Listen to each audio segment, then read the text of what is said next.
Et bonjour, c'est Nicolas de Immobilier Compagnie, bienvenue dans cette nouvelle émission. Et dans cette émission, on reprend les analyses de qui veut être mon associé. Je vais être tout à fait franc avec toi. J'ai un petit peu, perdu le fil des émissions. Puisqu'en réalité, j'avais tout un stock d'émissions où je n'ai pas une qualité suffisante pour pouvoir les exploiter. Et donc, on va rapidement arriver à la saison de cette année, ce qui clôturera, à mon avis, la fin des émissions. Je dis ça parce que je vais commencer à te préparer. J'estime, au niveau des podcasts, avoir fait le tour de ce qui concerne l'entrepreneuriat.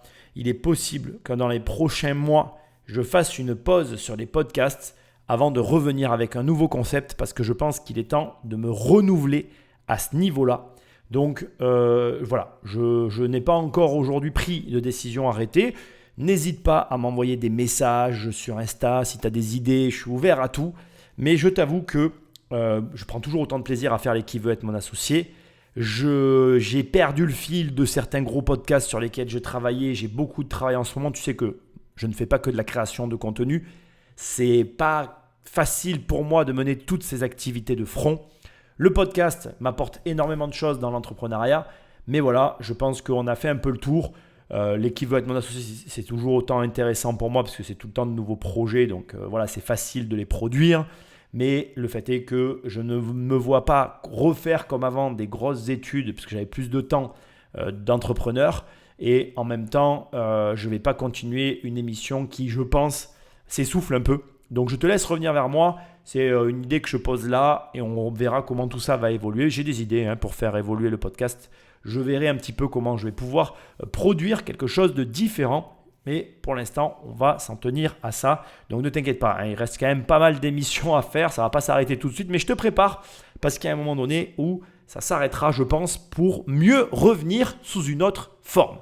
Voilà, sans plus de transition, je te rappelle l'usage, va sur immobiliercompagnie.com, dans l'onglet livres, il y a mes livres, dans l'onglet formation, il y a mes formations et dans l'onglet séminaire, il y a le séminaire. Et oui, ça y est, on a réouvert les portes du séminaire, il aura lieu le 11 octobre à Montpellier, donc je t'invite à réserver ta place, il y a des promotions, je vais pas mal communiquer sur les réseaux au niveau du séminaire.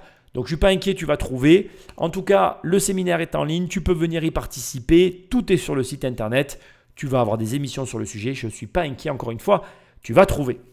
Sans plus de transition, rappelle-toi, laisse-moi des étoiles et un commentaire là où tu m'écoutes parce que le podcast est difficile à référencer. Et sinon, tu peux toujours prendre le téléphone d'un ami et l'abonner sauvagement à l'émission. Sans plus de transition, ce coup-ci c'est la fin. On attaque l'émission avec tout de suite l'entrée en matière et on va découvrir l'entrepreneur en même temps que les investisseurs. Patrick Magnéto. Bonjour. Bonjour. Bonjour. Bonjour à tous. Je m'appelle Sophie Humbert et je suis la fondatrice d'Aglaé, l'entreprise pionnière du végétal luminescent. La mission d'Aglaé, c'est avant tout de répondre à des enjeux environnementaux en termes d'éclairage public. Notamment pour les villes, nous savons que l'éclairage public a un impact environnemental, notamment en termes de pollution lumineuse. Aujourd'hui, savez-vous que l'éclairage urbain, ça représente 39% de la facture d'électricité d'une commune et que 80% des lampadaires sont aujourd'hui voués à être changés puisqu'ils ne répondent plus aux normes en vigueur. C'est pourquoi, chez Aglaé, nous avons innové dans une solution vivante, une solution alternative et éco-responsable qui s'appelle la luminescence végétale. Elle fonctionne grâce à un sérum biosourcé et biodégradable qui est absorbé par les plantes et qui leur permet ensuite d'émettre de la lumière pendant plus de 3 mois. Aujourd'hui, on a besoin d'une source de lumière noire pour éclairer et d'ici 2 ans, nous n'en aurons plus du tout besoin. Au début, la technologie de la luminescence végétale fonctionnait de manière éphémère sur des fleurs coupées. Nous sommes donc intéressés au marché de l'événementiel au travers de scénographie végétale en B2B et également pour des marques de luxe. Ce marché nous a permis de pouvoir générer 500 000 € de chiffre d'affaires cette année et également d'autofinancer notre recherche jusqu'à présent. Notre objectif, c'est aujourd'hui de proposer des éclairages doux à destination des villes pour pouvoir répondre aux espaces du quotidien, comme au travers de ronds-points, de parcs et jardins ou encore de bords de route qui sont parfois non éclairés pour des raisons économiques, ce qui pose des problèmes d'insécurité, en proposant une solution alternative.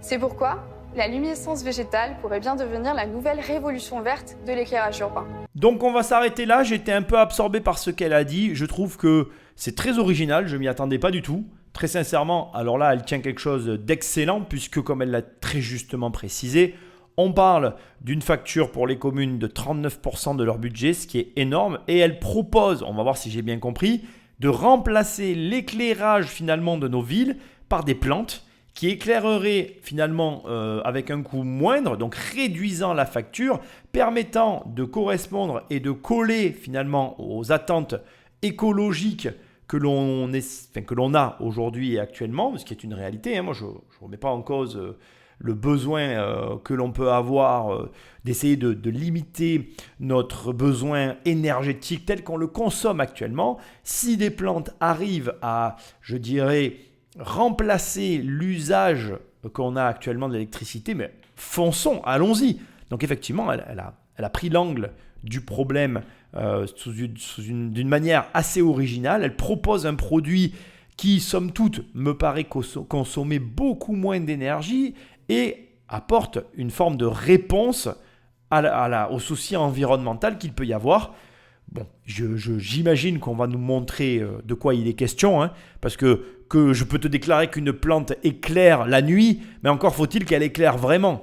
Et au demeurant, ça n'aurait pas été la première fois qu'on nous vend quelque chose qui ne fonctionne pas. Enfin, je veux dire, je ne suis pas en train de sous-entendre que ce qu'elle dit, c'est une arnaque. Je suis juste en train de dire que ça ne serait pas la première fois qu'on nous propose un produit qui aurait un usage qu'il n'a pas au final. Donc la société s'appelle Aglaé. Bon, on va dire que le nom, je ne suis pas un grand fan.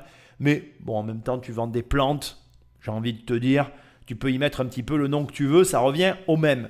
La réalité, ou plutôt la finalité, c'est la même, c'est qu'on est face à finalement un produit original, peu gourmand en énergie, qui répond à une réelle problématique et qui apporte, sous réserve qu'elle nous le prouve, une solution concrète à un problème bien réel. Et ça, c'est tout ce que tu dois avoir, ça suffit. Donc déjà pour moi, ça n'a même pas commencé que je te le dis, elle va récolter de l'argent, ça me paraît à peu près logique. Encore une fois, bien évidemment, la mise en situation me paraît inévitable parce que de le déclarer c'est bien, de le montrer c'est mieux. À mon sens, tu vois, tu as un produit comme celui-là, c'est très simple, tu les amènes dans une pièce noire, tu as mis les plantes qui éclairent, tu les as regroupées dans cette pièce et on regarde tout simplement si ça éclaire ou pas, c'est cohérent ou pas. Si c'est cohérent, c'est gagné, l'argent arrive, l'affaire est réglée. C'est aussi simple que ça. Donc j'attends avec impatience la suite, j'attends aussi. Alors c'est malin, tu vois, elle n'a pas commencé par demander de l'argent, elle a commencé par expliquer à ce à quoi répondait son produit, à quel problème elle apportait une solution.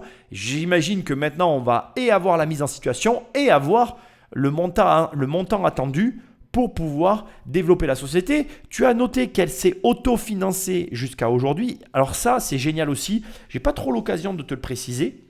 Ça sous-entend deux choses. Qu'elle ne gagne pas d'argent, mais qu'elle gagne suffisamment d'argent pour... Enfin non, c'est pas vrai. Je vais le reformuler, pardon. Ça veut dire qu'elle gagne de l'argent, mais qu'elle choisit de ne pas utiliser l'argent à ses fins personnelles, mais plus au développement de l'entreprise. Ça montre qu'elle sait gérer sa société et ça montre aussi qu'elle a une société qui est saine et qu'elle se présente avec une entreprise qui est viable.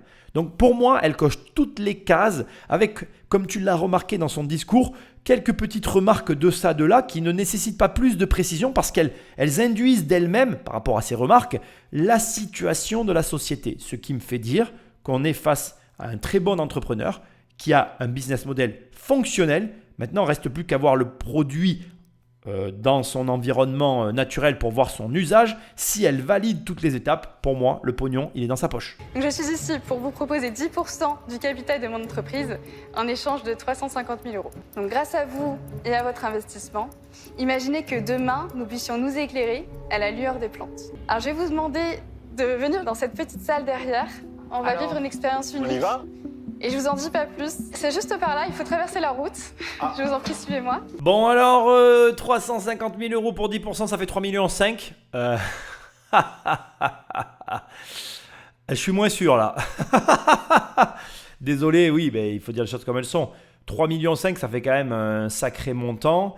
Tu as intérêt, comme je te le répète à chaque fois, d'avoir derrière une société qui génère pas mal d'argent. Alors bien évidemment, ton humble serviteur a fait des recherches.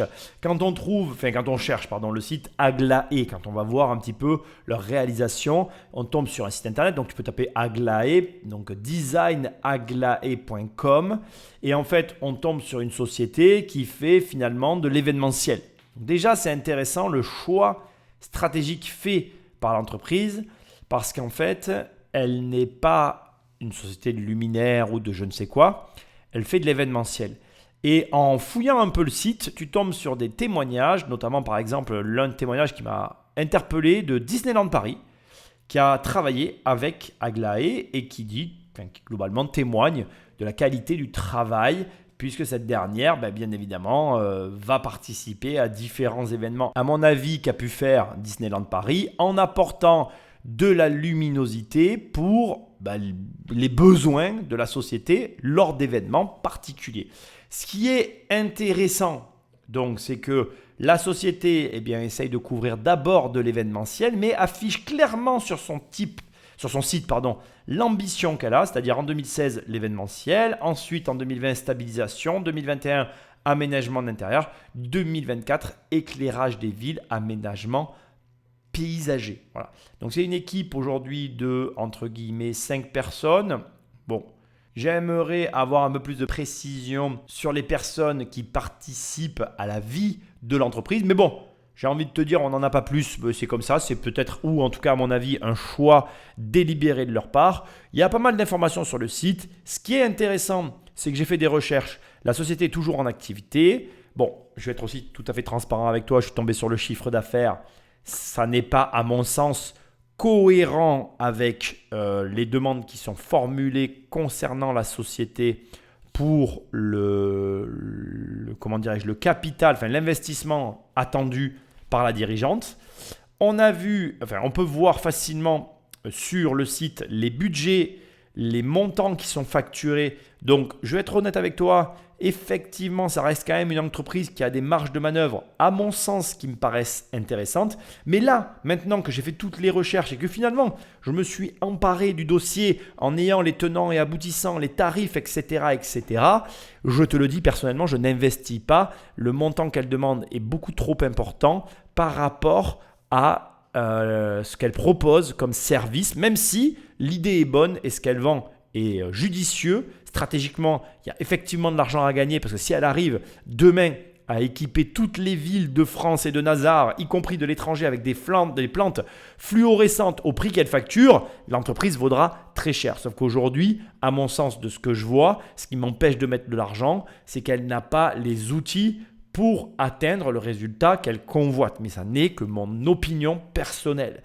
Maintenant, peut-être que d'autres investisseurs auront une opinion différente qui les feront investir.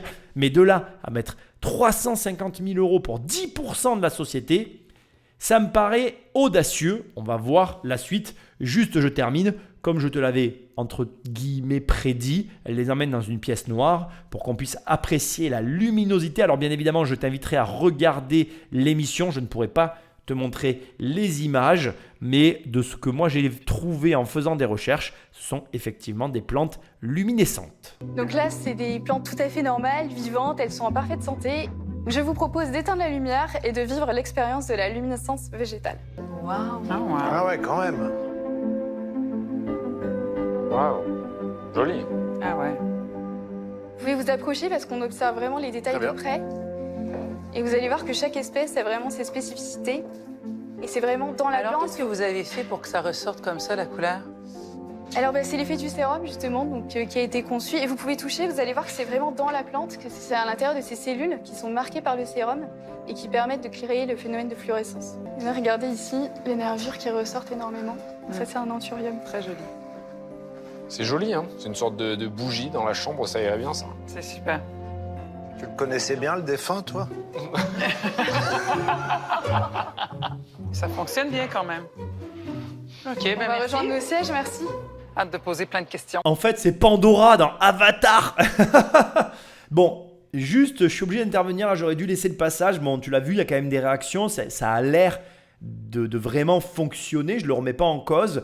Je me pose une question avant que ça aille plus loin. Parce que est-ce qu'elle a, elle a parlé d'un sérum dont elle n'a pas parlé jusque-là. Est-ce qu'elle a un brevet? Est-ce qu'elle a déposé quelque chose vis-à-vis de ça? Est-ce qu'il y a des usages autres que ceux à quoi elle destine son entreprise? Parce que c'est marrant, je pense à Avatar Direct, mais je me dis, mais attends, mais pour le cinéma, c'est une dinguerie ce qu'elle a dans les mains, même pour les fleuristes, etc. Peut-être même que le sérum a peut-être même finalement plus de valeur que le reste. C'est-à-dire que peut-être que son sérum peut transformer les plantes, de quelque sorte qu'elles soient, en plantes luminescentes. Bon, c'est plus très écolo tout ça, on est bien d'accord, hein. Mais au demeurant, il y a un usage très différent de ce à quoi elle prédestine sa boîte. Et là, ça devient aussi intéressant parce que ça permet de se dire, bah attends, mon entreprise, elle a des portes de sortie, elle peut se déployer sur le cinéma, elle peut se déployer comme un accessoire pour les fleuristes. Et ça peut changer la chose.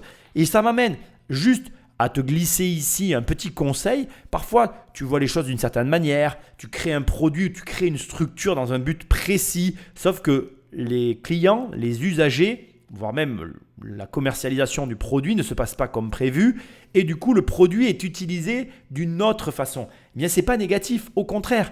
Ouvre-toi, laisse ton produit vivre sa vie et s'il n'a pas l'usage prévu au départ, ça n'est pas grave tant qu'au bout de la course, ton entreprise survit. Voilà. Donc on va voir maintenant les questions qui vont poser et la situation, mais ce que je veux dire ici, c'est que parfois, moi en tout cas là, tu vois, je détecte autre chose, malgré que les 10% pour 350 000 € me paraissent un peu surévalués. Peut-être qu'effectivement, s'il y a plusieurs usages pour un sérum qui est déposé et dont elle détient les brevets, là, ça peut être intéressant. Bon, alors comment tu appliques la luminescence sur les fleurs? Ça fonctionne grâce à un sérum biodégradable que l'on a conçu, une formulation secrète qui est absorbée par le système racinaire des plantes pour marquer les cellules des plantes. C'est un traçage cellulaire. Donc ce procédé aussi, c'est un savoir-faire particulier. On le fait dans notre laboratoire et pour l'instant, il est assez complexe. Et depuis un mois seulement, donc c'est assez récent, on a confectionné un outil qui permet de réitérer après ces 3 mois. Donc ça veut dire que la luminescence végétale, elle dure toute l'année. Et ça marche avec tous les végétaux? Avec tous les végétaux. Un bambou peut devenir luminescent? 80% des espèces, même les bambous, les petits conifères jusqu'à 1,50 m, et là on travaille sur les grands arbres. Et il n'y a pas de conséquences pour l'arbre? Non, en effet, c'est complètement biodégradable et c'est complètement neutre pour la plante. Mais aujourd'hui, qu'on comprenne bien, à ce stade, cela ne fonctionne uniquement que si on projette une lumière noire sur les C'est un végétaux. spectre particulier qui permet de générer la fluorescence chez les végétaux. Ah. Et ce que vous voulez faire est un petit peu la promesse pour pouvoir éclairer des villes, vraiment faire quelque chose qui aura un impact important au-delà de l'événementiel et des choses magnifiques que l'on peut voir, c'est vraiment avoir une luminescence active sans électricité. Est-ce que vous pouvez en dire un petit peu plus sur ce que vous souhaitez faire et quand est-ce qu'il vous faut pour réussir ? Oui, tout à fait. Donc déjà, la fluorescence, c'est déjà une solution pour le milieu urbain. C'est-à-dire que si on compare avec un lampadaire classique, le lampadaire classique, il va consommer 60% de plus que déjà notre solution actuelle. Avec la lumière noire. Avec la lumière noire, tout à fait. Et la solution de phosphorescence permettra de s'en passer directement, complètement. En fait, à l'heure actuelle, on peut remplacer les éclairages qui doivent être remplacés, parce que je dis ça correspond à 80% des lampadaires des communes. Et aujourd'hui, on a juste à remplacer le haut en fait, du lampadaire par notre solution sur panneau solaire. Et donc sans modifier le mât, sans coût tellement important. Juste pour éclairer les plantes qui sont Pour éclairer les plantes. Et c'est moins cher en définitive. C'est déjà moins cher. C'est déjà moins cher. Ça éclaire moins aussi. Un petit peu moins quand même. Ça répond aux normes en vigueur. Ah, quand les même. normes nécessaires pour les cœurs de ville et les éclairages des bords de Et en route. puissance, si on compare, C'est à peu près 50% effectivement moins puissant qu'un lampadaire et il suffit à éclairer. C'est-à-dire que nous, ce qu'on propose, c'est pas forcément de remplacer l'intensité d'un lampadaire, ça va être de proposer une alternative. Les villes, souvent, soit elles éclairent trop leur ville et elles ont des problèmes de pollution lumineuse importants, ou soit elles les éteignent complètement pour des raisons écologiques ou d'économie d'énergie. Il n'y a pas de solution alternative. Donc nous, on est là pour dire on peut proposer un éclairage vivant qui est plus écologique, plus respectueux de l'environnement et qu'en plus, qui permet à terme de générer de l'électricité et donc aux communes de faire énormément d'économies. Ça fait longtemps que vous développez la formulation? Alors oui, en fait, la société, elle va bientôt avoir 6 ans et ça fait 5 ans qu'on est en activité. OK. Et donc, ça fait 4 ans qu'on fait de l'événementiel et c'est cette année qu'on commence à travailler sur les villes. si tu devais choisir entre de l'éclairage décoratif et de l'éclairage fonctionnel, tu dirais que ça va de quel côté? Est-ce que tu penses que tu vas faire plus d'argent avec les villes ou est-ce que tu vas faire plus d'argent avec l'événementiel? Typiquement, ça, tu me dis, je vais faire des festivals, des trucs comme ça, j'y crois à 100%.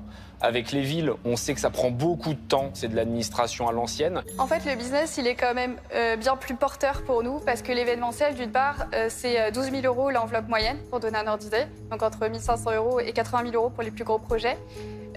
Et sur les villes, c'est des enveloppes de 100 000 € parce qu'effectivement, il y a des aspects administratifs, mais nous, on en a beaucoup moins parce qu'on n'est pas mis en concurrence vu qu'on n'a pas de concurrents. Tu as signé 5 villes, du coup, si tu as fait 500 000 € de chiffre d'affaires, à peu près. Alors non, on a signé un deal avec la ville de Chartres. Et le reste, c'est que l'événementiel. Donc il y a un potentiel très important, puisqu'il y a déjà 4 villes qui sont intéressées pour l'actionner l'année prochaine. Donc on sait qu'on va au moins doubler notre chiffre d'affaires. Enfin, en tout cas, nous, ce qu'on veut, c'est effectivement se développer d'abord à l'échelle régionale. On travaille directement en fait avec les villes. Et ensuite, donc, avec Chartres, on crée une ville pilote qu'on aimerait après déployer. Donc on s'est donné 15 mois pour pouvoir le déployer ensuite dans toutes les villes de France. Et on est aussi en train d'ouvrir des filiales, notamment au Canada, puisqu'on a déjà donc, pas mal de clients au Québec. On est membre du Palais des Congrès de Montréal. Et on travaille déjà en collaboration avec Mont-Tremblant et différentes villes comme Lac-Mégantic qui sont sur ces questions de transition écologique et comment est-ce qu'on peut vaincre la pollution lumineuse. Donc on est déjà en échange avec eux et ils sont déjà preneurs alors que la filiale n'est pas encore créée. Et il y a combien de chemin entre maintenant et le moment où j'ai plus besoin de lumière noire? Il y a 2 ans. Mais vous savez comment vous allez y aller? Cette technologie, vous l'avez en tête ou vous devez encore la trouver? On a déjà une preuve de concept, on a déjà une réussite sur une plante. Maintenant, il faut qu'on ait des sous pour aller un peu plus vite dans la technologie. Et 350 000 €, ça suffit ou ça fait partie d'une levée de fonds plus importante? Alors 350 000 €, c'est une première partie. Voilà, moi je vous propose une première levée de fonds, c'est notre première levée de fonds qu'on lance. Donc, Vous n'avez l'idée, c'est jamais vraiment... levé de fonds? Non, jamais. Vous avez mis combien dans l'entreprise à date? Moi j'ai mis 15 000 € à date, OK. capital de l'entreprise. J'ai commencé avec rien, j'étais étudiante quand j'ai lancé mon entreprise, mais c'est vrai que j'ai... Donc, sur les 6 dernières années, vous avez mis 15 000. Et le reste est venu de vente... Oui, tout à fait. En fait, on a toujours été rentable depuis qu'on existe. Et c'est grâce à l'événementiel en particulier et parce qu'on a réussi de faire en sorte que même avec une technologie qui était au début plutôt éphémère, on arrivait quand même à en faire quelque chose. Vous êtes combien dans l'équipe? On est 7. C'est beau de réussir à payer Incroyable. 7 personnes, Sept sans personnes. lever d'argent, c'est cool. Hein. Et vous vous rémunérez? Bravo. En D'accord. plus. Et donc vous avez un résultat net positif J'ai un résultat net positif et on a fait un bénéfice brut de 60%. Eh ben, L'année C'est dernière, rare on va chez faire les plus cette startups. année. Non, mais félicitations. Bravo. Bravo. Alors là, combien de marge tu fais? 50%, Tu gagnes 50? 50 000 € à chaque fois que tu vends 100 Exactement. 000 balles. c'est ça. Alors tu vois, franchement, je vais être direct avec toi, c'est tout ce que j'aime. Bon, peut-être que tu me suis depuis longtemps ou pas, j'aime beaucoup le milieu de la start-up, mais je suis pas start-upper. Je crois plus en ce que l'on est en train d'entendre qu'en quoi que ce soit d'autre. Je pense vraiment que from scratch, comme disent les Américains, tu peux toi aussi te déployer comme elle vient de le faire. C'est certain, hein, je ne vais pas te dire le contraire, c'est pas tout le monde qui y arrive. Mais en fait, quand tu sais faire, c'est fort possible. Je vais me permettre, je pense que mes associés ne m'en voudront pas. Moi, je vais te parler un petit peu de lotier. Nous, on a fait comme ça en fait. Hein. From scratch, on a mis 15 000 € dans la boîte. Elle s'est développée avec elle-même. Et là, on est en cours de déploiement. Et tout s'est fait globalement en interne. C'est-à-dire qu'à partir de là, on n'a plus remis d'argent dans l'entreprise.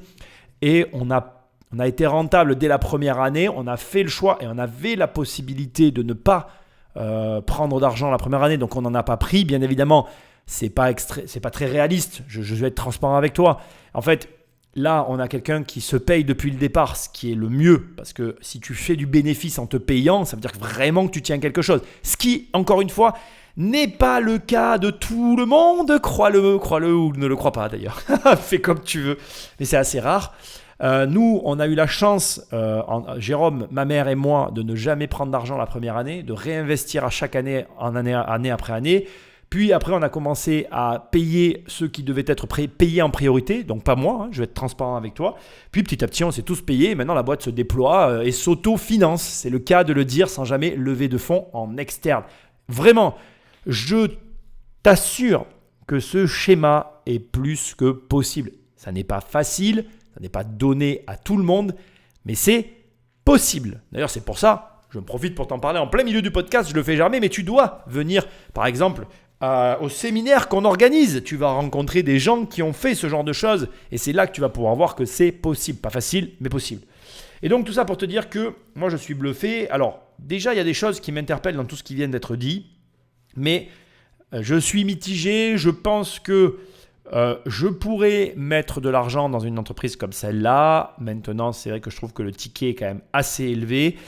Il y a un élément qui m'interpelle particulièrement, c'est que là maintenant on le sait, alors je l'ai toujours su, mais maintenant j'en suis certain, ils ont vraiment des informations dans l'émission que je n'ai pas, puisque là, il y a des informations de chiffre d'affaires. Et pour être tout à fait transparent avec toi, donc tu le sais parce que je te l'ai dit tout à l'heure, mais j'ai fait des recherches sur la société. Effectivement, mes recherches s'arrêtent en 2019, puisqu'en fait, moi, le chiffre d'affaires auquel j'ai accès s'arrête en 2019. Et je crois savoir que l'émission qu'on est en train d'écouter est de 2023. Donc tu comprends bien que de 2019 à 2023, il s'est passé des années et que pendant ces années, eh bien, du chiffre d'affaires a été fait. Et j'ai cru comprendre qu'elle avait fait 500 000 euros, ce qui est un magnifique chiffre d'affaires. Bravo à elle. Elle tient effectivement quelque chose par sa formule. Et là où c'est intéressant, c'est qu'en plus, elle finance sa recherche et développement, qu'elle paye une équipe, qu'elle avance. Franchement, il n'y a rien à dire. Je suis bluffé. Là où beaucoup de gens vont te dire « Ah non, mais c'est pas possible, c'est compliqué, gna gna gna gna ». Enfin, tu connais la chanson. Ça fait du bien, une bouffée d'air frais comme celle-là, où on voit quelqu'un… Alors certes, elle est dans un domaine complètement improbable. Je veux dire, faire briller des plantes la nuit avec une lumière noire pour après, à terme, ne plus avoir de lumière du tout et que les plantes s'éclairent d'elles-mêmes en leur donnant un sérum dont elle a le secret de la fabrication. J'ai envie de te dire, on est presque dans de la science-fiction. Tu me l'aurais dit il y a quelques années en arrière, je ne l'aurais pas cru. Et pourtant… une Française est en train de le faire, qui se déploie au Canada, encore plus rare, encore plus improbable.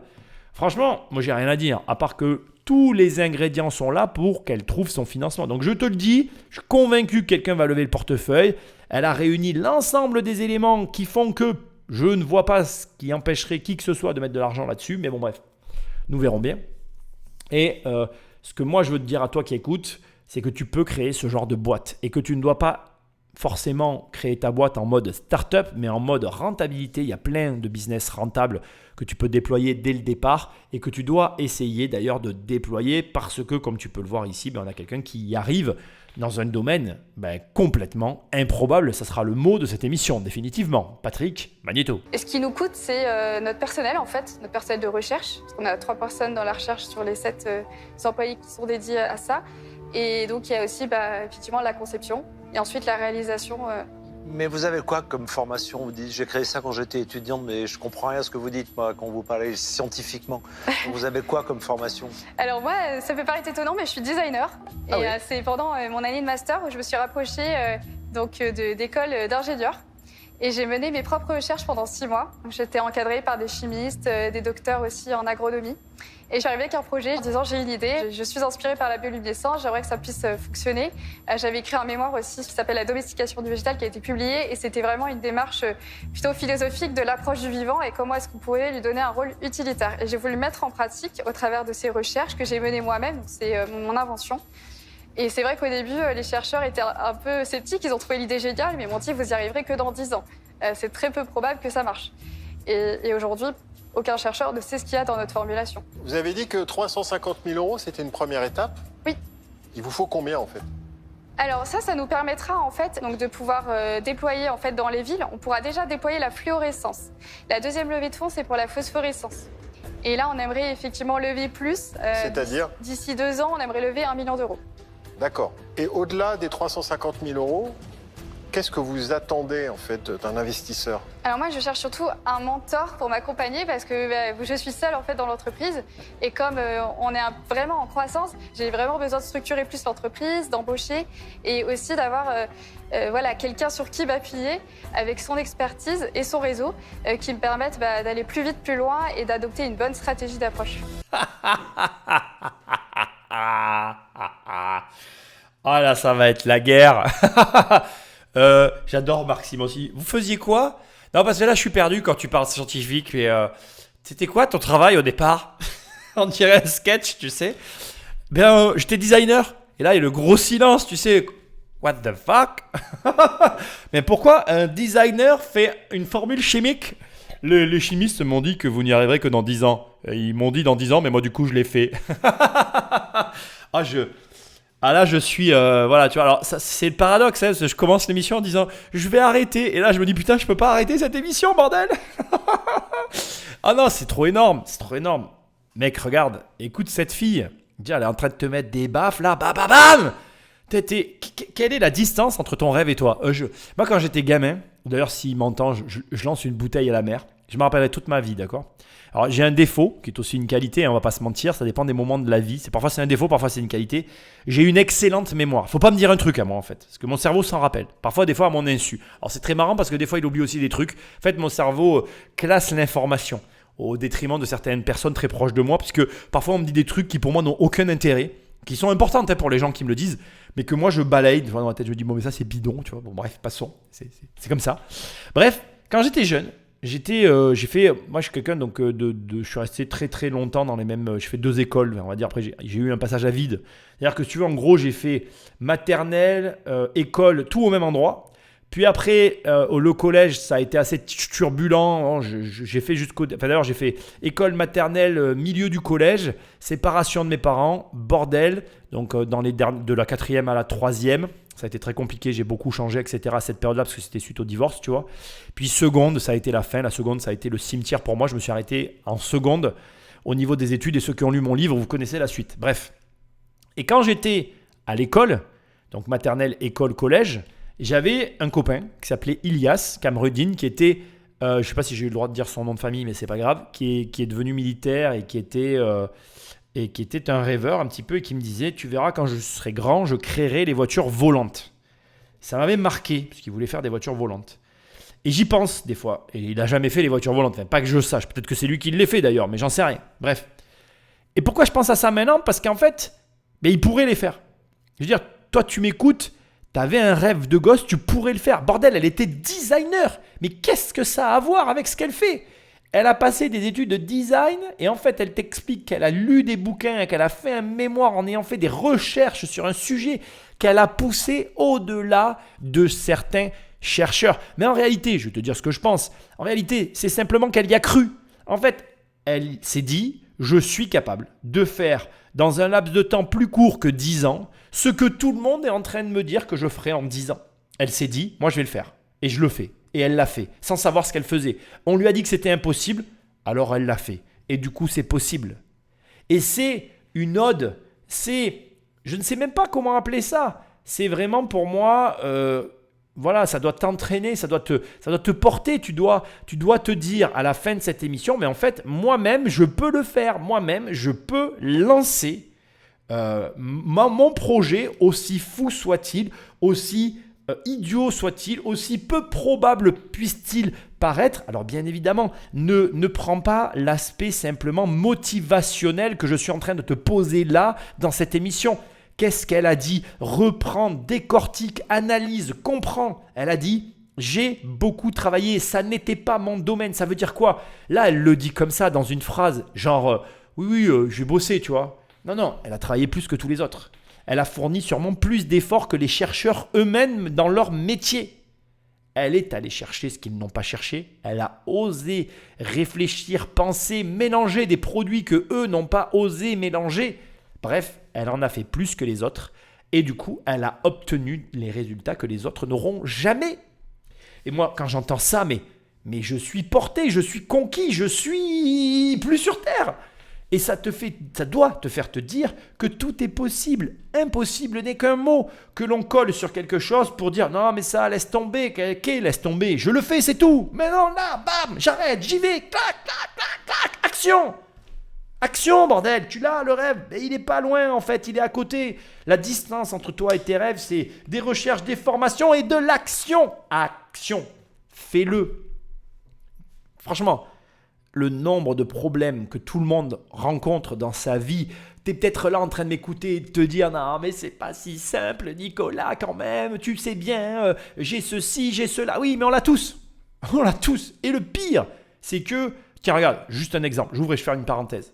Là, je viens de décoper d'un refus dans une de mes démarches. Je fais plein de trucs, peu importe. J'ai eu un refus. Réflexe, j'ai eu le refus vendredi. Réflexe, là, cette semaine, je renvoie le courrier. On m'a dit non, c'est pas grave, je vais renvoyer un autre courrier en redemandant Mais au bout de 10 fois que je vais demander la même chose, avec 10 manières de le demander différentes à la personne, tu crois que la personne à la fin, elle va faire quoi? En fait, elle va me dire oui. Alors peut-être, tu as raison, hein. Peut-être qu'elle ne me dira pas oui parce que mon projet était bon. Elle dira peut-être oui pour que j'arrête de y écrire. Peut-être qu'elle dira oui parce qu'elle en a marre que le mec change à chaque fois la façon de demander. Mais je peux te le dire, je le sais déjà. Ils peuvent me dire non autant de fois qu'ils veulent. Autant de fois que je renverrai un courrier présenté différemment jusqu'à ce qu'on me dise oui en fait. Parce que la seule option dans ma tête, c'est un oui sur cette demande. Donc j'aurai mon oui. Peu importe ce que je devrais faire pour l'avoir d'ailleurs. Au bout d'un moment, généralement, ça se termine comme ça. Généralement, on me dit, on m'appelle, on me dit bon, ça fait X fois que vous nous posez la même question, vous ne l'aurez pas. J'ai dit non, vous n'avez pas compris en fait. Je vais l'avoir parce que je vais continuer jusqu'à ce temps que je l'ai. Donc au lieu de me dire non et au lieu que moi je continue, expliquez-moi ce que je peux faire pour que ce soit un oui.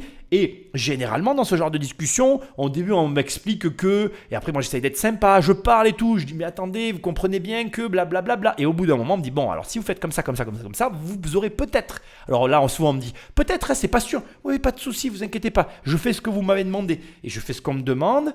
Et petit à petit, j'ai jamais exactement ce que je veux, mais qu'est-ce que ça peut faire? Là où je t'emmène, c'est quoi? C'est que, en fait, au final, cette gamine-là, elle a fait quoi? Elle est allée au bout de son projet.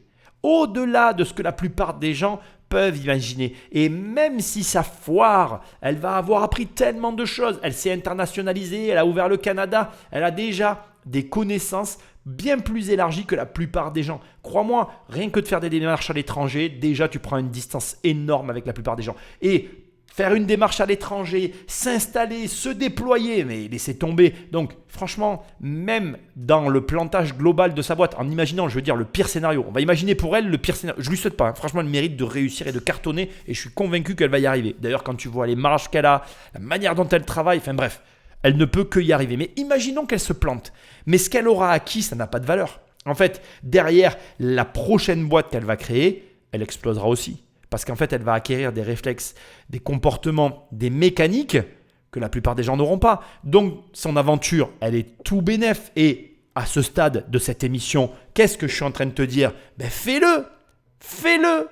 Parce que la vérité, c'est que tu n'as pas de raison de ne pas le faire. Je dis ça, je dis rien.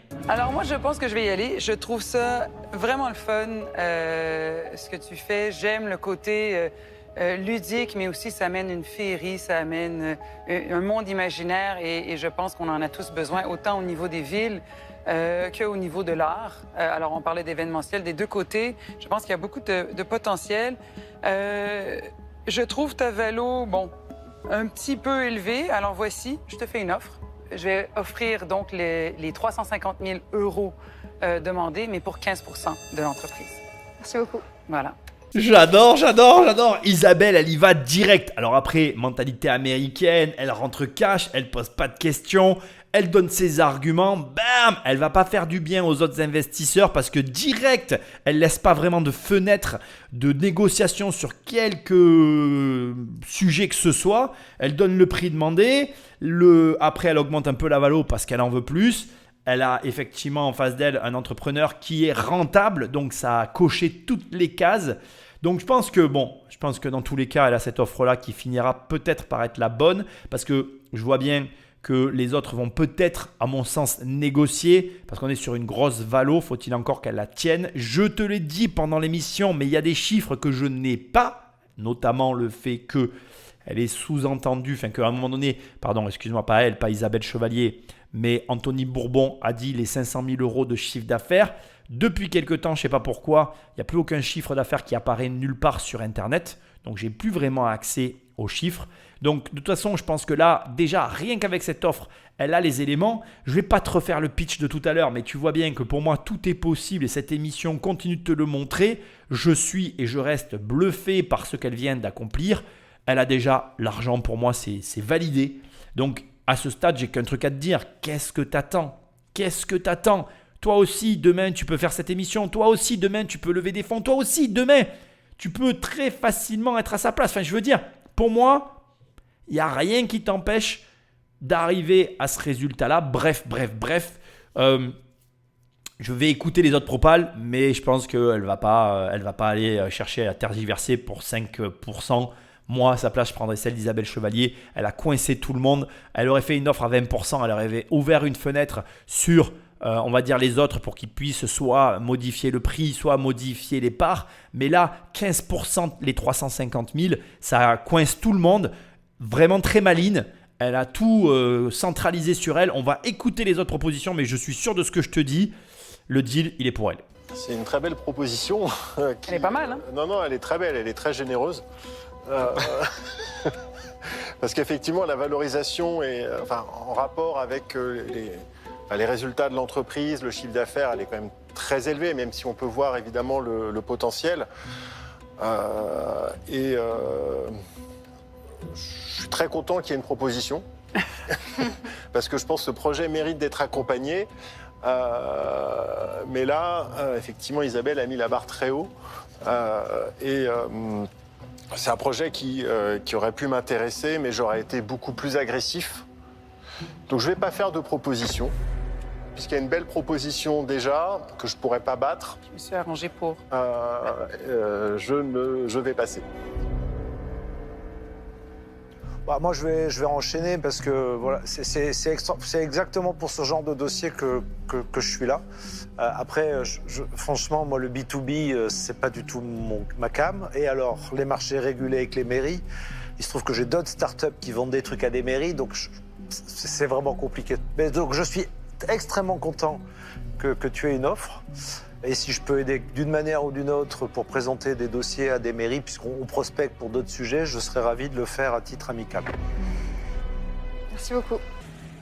Il nous reste Delphine et Anthony, hein, qui font des calculs, c'est bon signe. Ça chauffe là. Alors de deux choses l'une, avant qu'Anthony ou Delphine parlent et que ça chauffe, comme il vient lui-même de le dire, j'interviens pour deux éléments essentiels.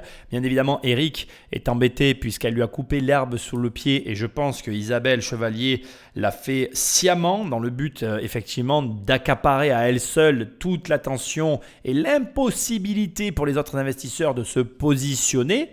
Par contre, ce qui est hyper intéressant, je pense, et ce qui n'a pas été perçu par Eric et par les autres, c'est très simple. C'est le côté formule. Je pense que déjà, Isabelle, tu le sais, c'est elle qui a développé K-Bio+, enfin, tu sais, la marque de probiotiques. Elle sait ce que c'est que d'avoir une formule, donc je pense qu'elle comprend très bien ce dont il est question en face d'elle. Et je pense que les autres n'ont pas perçu le fait qu'elle avait une formule et que cette formule secrète dont elle détient le brevet, c'est ça la valeur. Et je pense déjà clairement qu'Isabelle, elle voit très précisément la valeur de la boîte sous un autre angle. Mais surtout, c'est le deuxième élément, Marc Simoncini vient de mettre le doigt sur le principal problème du projet de la fondatrice qui consiste après à vendre des plantes luminescence fluorescentes aux mairies. Et lui, il met quoi en avant? Il met le fait que c'est compliqué de vendre aux mairies, ce qui est vrai, sauf que l'élément qui n'a pas été aussi, à mon avis, en tout cas à mon sens, pas suffisamment pris en compte, c'est qu'elle s'ouvre à l'international, elle est déjà au Québec. Il est probable qu'au Québec ou aux États-Unis, ce soit beaucoup moins compliqué de vendre aux municipalités qu'en France. Et du coup, là encore, Isabelle, elle a une carte à jouer que ne peuvent pas jouer ni Éric Larchevêque, ni Marc Simoncini, ni d'ailleurs les autres. Et du coup, c'est pour ça que je pense qu'Isabelle Chevalier est tout indiquée pour remporter ce deal et que c'est elle qui va le remporter parce que franchement, la fille coche toutes les cases, l'entreprise coche toutes les cases et il n'y a pas de raison qu'elle n'y arrive pas. Je regarde si c'est viable ces calculs quand même parce que Isabelle nous a coupé l'herbe sous le pied là. Isabelle a été hyper agressive. Elle a pris au jarret là. Non bon, écoute, t'es une super entrepreneur, t'as été de l'avant et même si tu vois, t'as pas encore ta techno, tu montres que ça fonctionne, donc ça me donne envie de me positionner. Maintenant, la valo que te propose Isabelle, elle me semble trop haute, honnêtement. Je pense qu'elle aurait pu obtenir mieux si elle avait attendu qu'on parle tous, mais elle a l'air portée par le projet, elle a un coup de cœur, donc bravo à elle d'avoir osé aussi vite. Pour ces raisons, moi je vais me retirer, je vais pas faire le deal, mais je suis très content que quelqu'un t'accompagne. Merci beaucoup. Alors, moi je trouve l'idée géniale. Tu as fondé ton entreprise et tu es autonome, donc ça c'est bien. Bon, je pense qu'aujourd'hui tu as envie d'aller plus loin, plus haut, plus vite. Donc Isabelle a fait une proposition et elle peut t'aider sur le Canada. Donc moi, je vais t'en faire une parce que je pense que je peux t'aider sur la France. Donc je vais faire la même proposition qu'elle, 350 000 € pour 15%. Après, je pense que la question qu'il faut que tu te poses, c'est est-ce que tu as envie d'aller 2 fois plus vite et donc tu lèves un peu plus tout de suite. Soit tu fais un choix entre nous deux. Donc pour résumer, tu peux lever 2 fois 350 000 € pour 30% de ta boîte ou 15% dans l'une des deux propositions. Ou faire une contre-proposition. Ou faire une contre-proposition, ou aller repartir. Avec voilà, exactement. C'est trop cher. Merci beaucoup pour vos propositions à toutes les deux. J'aimerais faire une proposition à Isabelle.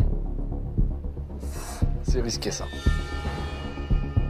Est-ce que vous seriez intéressé pour mon offre à 350 000 € pour 12%? Parce que je suis convaincue que la société a un énorme potentiel en France et encore plus au Canada.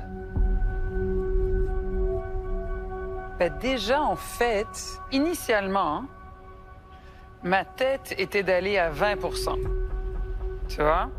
Et je me disais, je vais être fair, tout ça, j'aime beaucoup, j'ai envie d'y aller, donc j'étais descendue à 15. Mais là, après, 12.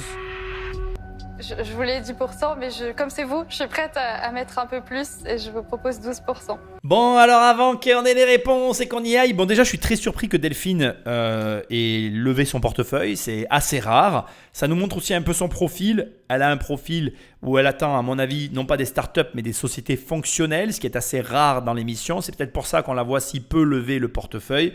Voilà. Après, au demeurant, effectivement, ça fait un choix entre une implantation plus forte vers la France ou une implantation plus forte vers le Canada. Ce que je comprends très bien d'ailleurs qu'elle s'oriente plutôt vers le Canada. Donc ça, c'est positif et je le comprends très bien. Après, soyons très clairs, abrupt, voilà, et comment dirais-je, franc l'un avec l'autre, c'est maladroit de sa part d'aller chercher 3% alors qu'elle a une offre très équitable. Là où même Isabelle dit, moi au départ c'était 20% dans ma tête, j'ai vraiment voulu choper l'offre et donc j'y suis allé comme ça. Honnêtement, il faut que tu acceptes ou que tu comprennes ou que tu te mettes dans un coin de ta tête qu'en fait, il vaut mieux avoir 1% de Google que 100% de l'entreprise de plomberie du coin, quoi, tu vois. Voilà, ou 80% de ton entreprise de plomberie. C'est malheureux, mais c'est comme ça. Il vaut mieux que tu sois extrêmement dilué dans une boîte où tu gardes la gérance et le pouvoir de développer ta boîte avec un potentiel international que t'accrocher sur des pourcentages de quelque chose qui aujourd'hui reste coincé dans l'hexagone français. Alors c'est dur à comprendre. C'est facile pour moi de parler comme ça. Il y a la réalité, l'ambition que tu as, la façon dont tu gères l'ensemble du système. Donc, il y a tout ça qui rentre en ligne de compte. Pour autant, tu vas devoir à des moments lâcher du lest sur des points pour lesquels, au départ, tu n'es pas très emballé. Ce que je veux dire, c'est qu'il y a des gens qui sont assez fermés à céder des parts de leur entreprise, alors que pourtant, c'est la meilleure des choses à faire. Tu veux entreprendre, tu veux réussir, commence à te mettre dans ta tête, dans un coin de ta tête, le fait que tu vas peut-être devoir faire des choses que tu ne veux pas faire ou que tu ne te sens pas prêt à faire pour l'instant, mais que tu vas devoir accepter parce que c'est le prix à payer pour atteindre tes ambitions. Et moi, je ne peux pas faire autre chose que de te le dire. Donc, on va voir si elle accepte maintenant. Moi, personnellement, je trouve que l'offre, elle est très bien à 15%. Je ne pense pas qu'Isabelle ira en dessous. Et pour moi, c'est elle qui va l'avoir à 15% pour 350 000 €. Et tu as pris un risque en faisant ça parce que tu peux vexer Delphine. Moi, si j'étais Delphine, je serais vexé. Ouais. Je suis pas Delphine. Non, mais d'un autre côté, elle montre son amour pour Isabelle, qui pourrait se révéler sensible, hein, parce que... Oui, je sais, j'ai elle a fait un de la pas. sensibilité, mais je trouve ça quand même chaud. Je suis désolée, je vais être ferme. Je trouve que c'est fair. Vraiment. Est-ce que tu vas aller réfléchir ou tu as ta réponse? Mais oui, je vais y aller avec vous du coup. Bravo! Je suis contente. Ah, bien content. C'est beaucoup. super. Merci. Vraiment, ça va avoir la peine. Ouais, très cool. À très bientôt. À très Merci bientôt. Isabelle. C'est Merci bon. à tous et merci bravo, Delphine aussi pour bravo. votre proposition, ça m'a beaucoup touchée. Non, nous, on est contents parce que vous allez continuer votre projet. Merci beaucoup à tous. Bravo en tout cas, bravo parce que c'était pas facile. Merci à toi. Au revoir. Au revoir, bravo. Merci. Aïe, aïe, aïe, aïe, aïe. T'as bien fait de rester ferme parce que à 3% près, tu peux pas mettre en péril ta levée de fonds Non, pour 3%. puis je me sentais un peu enfin. mal pour elle parce que bon, elle était déchirée, mais en même temps. Mais moi, je te comprends parce C'est que fair. quand t'as 15%, c'est bête, mais t'es quand même plus impliqué que quand t'en as 12. Alors, c'est débile, mais toi, tu joues pas ta vie sur ça, alors Non. qu'elle, elle joue sa vie à 2%. Donc, hum. t'imagines si les villes étaient éclairées avec des arbres, un jour, tu serais obligé de mettre des arbres parce que sinon, il ferait noir. C'est sûr que ça présage d'un futur extraordinaire. Enfin, si elle y arrive, Delphine, t'es fermée, t'as le visage fermé là. Quoi? Ben non, je suis pas contente. Ben, je comprends, Ah ouais, c'est ça sûr, aide. t'imagines. Alors là, je suis quand même surprise. Parce que moi, j'étais sûre qu'elle le prendrait toi sur moi parce que t'es en France et moi, je le suis pas. Ouais, je pensais aussi. Ouais, mais ouais. tu lui ouvres un Canada, marché, ouais. donc si elle fait 500 000 au Canada, Peut-être, c'est plus facile que Forte faire en 500 France. 000 de plus en France. Donc elle s'est dit, c'est génial. C'est pour ça que moi, la prochaine fois, je ferai l'émission au Canada. Hein, j'aurais tout dit. Ben oui. Bonjour, né en France. Et tu vois là, l'échange qu'on vient d'avoir, il est extrêmement intéressant. C'est quelque chose que tu devrais mettre dans un coin de ta tête et y réfléchir pendant très longtemps. Tu as un produit qui marche. Tu le mets simplement au Canada. C'est plus facile d'avoir un produit qui marche, de le maintenir là où il est déjà et de le développer dans d'autres pays que d'aller chercher, comme le dit Marc, conquérir de nouveaux clients avec un nouveau produit. C'est un nouvel effort. Alors qu'un produit qui existe déjà, le traduire, l'emmener, le développer, l'améliorer, l'ouvrir sur un autre pays avec une porte d'entrée comme par exemple un québécoise ou je ne sais quoi, c'est pas une moquerie, ok? C'est juste que j'aime bien faire ça. Bon, tu as le droit de dire que c'est pas correct. Je m'excuse. Mais tu comprends ce que je veux dire? Tu peux très bien aller chercher un chiffre d'affaires entre guillemets facile parce que tu as déjà un postulat de réussite sur un produit que tu possèdes. Il y a trop d'entrepreneurs qui ne le font pas. Alors bien évidemment, je ne vais pas te dire le contraire, hein, c'est pas facile, hein, c'est pas tout le monde qui d'un coup un matin se réveille et se dit « Ah tiens, je vais aller créer une boîte à l'étranger ». Tu as l'option de t'associer avec quelqu'un qui connaît les rouages sur place. Alors tu vas me dire « Oui, mais comment je fais pour trouver quelqu'un de confiance ?» Mais c'est la vie. Comment tu as fait pour trouver ta femme et lui faire confiance? C'est la même chose si tu vas par là. On pourrait se poser la question à chaque fois pour plein de situations de notre vie. Comment on a fait pour faire ceci? Comment on a fait pour faire cela? Ben, on l'a fait. Il y a un moment donné, tu vas être obligé de faire confiance. Tu vas être obligé de te dire, ben, je fais comme ceci, je travaille avec telle personne, je le tente, je signe, j'y vais. Et oui, tu vas perdre de l'argent. Oui, ça va être compliqué. Oui, il y aura des problèmes. Mais devine quoi? En les réglant, tu vas acquérir de l'expérience. Et cette expérience, elle aura une valeur incommensurable. Et comme l'a dit Marc, ben, quelque part, c'est hyper easy d'aller chercher la clientèle dans un autre pays et de simplement dire, ben moi, je suis une porte sur mon pays en fait. Et il y a une valeur ajoutée que l'on a tous. Et c'est aussi pour ça que parfois, de partir, ça t'ouvre des opportunités auxquelles tu n'aurais jamais pensé et prétendu. Voilà. Donc, elle a bien fait d'être ferme parce qu'elle trouvait que sa proposition, elle était équitable et elle ne voulait pas revenir dessus. Elle a eu raison. En même temps, pour 3%, j'ai envie de dire, elle aurait eu tort de refuser. Moi, je suis content pour les deux parties. C'est l'aventure qui commence maintenant. Mais attends, c'est pas terminé, il y a la conclusion. Bah, c'est super, j'ai eu 2 propositions. C'est vraiment incroyable d'avoir eu aussi Delphine André, parce que c'est vrai que j'ai hésité. Delphine André, elle a un réseau incroyable. L'avantage, c'est qu'Isabelle, avec elle, je vais pouvoir aller plus loin dans la démarche internationale. Donc c'est vraiment ce que je souhaite faire aujourd'hui. Ah, ça fait 6 ans que je porte le projet, donc là, enfin, ça y est, on a réussi à lever des fonds, donc je peux être fière de moi. J'espère que c'est le début d'une belle histoire en France et à l'international maintenant. Eh bien, on lui souhaite. Je peux pas faire mieux que de lui souhaiter. Franchement, elle a tout pour réussir. Une entreprise folle avec une promesse folle.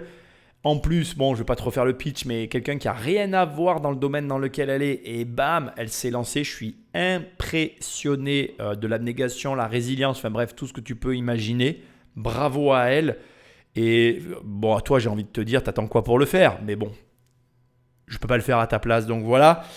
Ben, bon, je vais te dire la vérité. J'arrive à la fin de cette émission avec un pincement au cœur parce que j'ai commencé en te disant qu'à un moment donné, j'allais devoir arrêter. Et quand je fais des émissions comme celle-là, je me dis, mais tu peux pas arrêter cette émission. Et en même temps, je maintiens malgré tout ce que j'ai dit au début. Il va falloir quand même renouveler un peu le podcast. Donc, il y aura du changement. Quand, comment, je ne le sais pas. Mais c'est vrai que quand je vois ce genre de truc, je suis quand même hyper emballé. D'autant qu'il me reste encore plein d'émissions à faire. J'ai toute la saison 5 qui est là devant mes yeux et qui est à faire entièrement. On est encore dans la saison 3. Il y a la saison 4 où j'ai quand même pas mal d'épisodes aussi. Donc bref, il y a quand même encore, je te rassure, pas mal de temps d'émissions. Mais En tout cas, voilà, il y aura un renouveau à un moment donné, peut-être un arrêt, une pause, le temps de revenir avec un nouveau concept. En tout cas, ce qu'il y a de sûr, c'est que à ce stade, au moment où je te parle, je ne vois pas de raison pour lesquelles tu devrais arrêter cette émission. Ce que je vois, c'est que, en tout cas, c'est ma vision des choses, c'est que tu dois entreprendre, tu dois lancer ta boîte. Et pour moi, c'est pas une question, c'est pas une interrogation, c'est une obligation. Tu dois le faire. C'est en créant ta société que tu vas pouvoir t'émanciper de plein de choses, te développer et, à mon avis, découvrir de nouvelles choses sur toi que tu ne soupçonnes même pas. Voilà. Bon, cette émission a été incroyable. J'ai adoré. Like, partage, laisse-moi des commentaires. N'oublie pas que le séminaire est ouvert, qu'il y a des promotions. Je ne suis pas inquiet, tu vas trouver. Et puis moi, je te dis à très bientôt dans une prochaine émission. Salut!